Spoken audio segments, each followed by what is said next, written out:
To other news now, one of Queensland's most respected corruption busters has accused the Palaszczuk Government of prostituting itself by selling access to ministers. Former Fitzgerald Inquiry Senior Counsel Gary Crooke has slammed Labor for hypocrisy, saying the party is breaking a commitment it signed up to before the last election. Mark Willisey reports.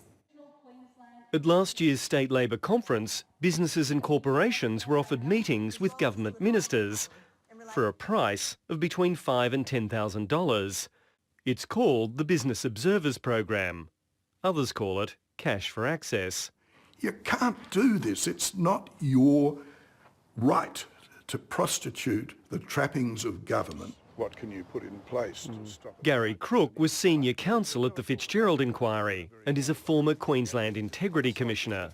He says before the last election, the then Labor opposition signed up to a set of principles committing it to treating all people equally without permitting any person or corporation special access or influence.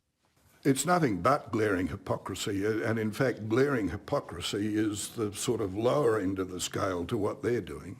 It's absolutely over the top.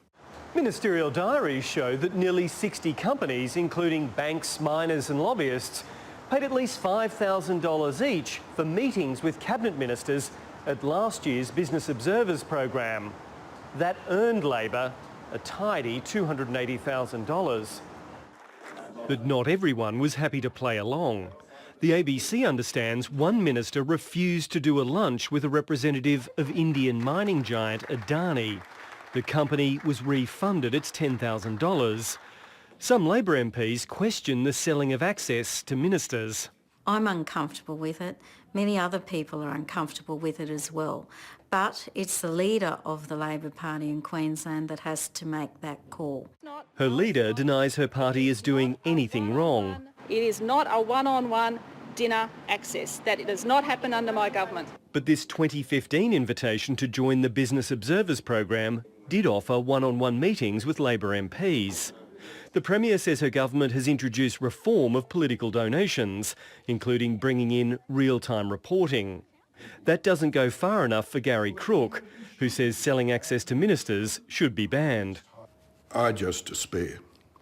It would be my single greatest disappointment that they are so bankrupt of their ethical responsibilities. Labor is refusing to say whether it'll be selling spots on its Business Observer program again this year. Mark Willisey, ABC News, Brisbane.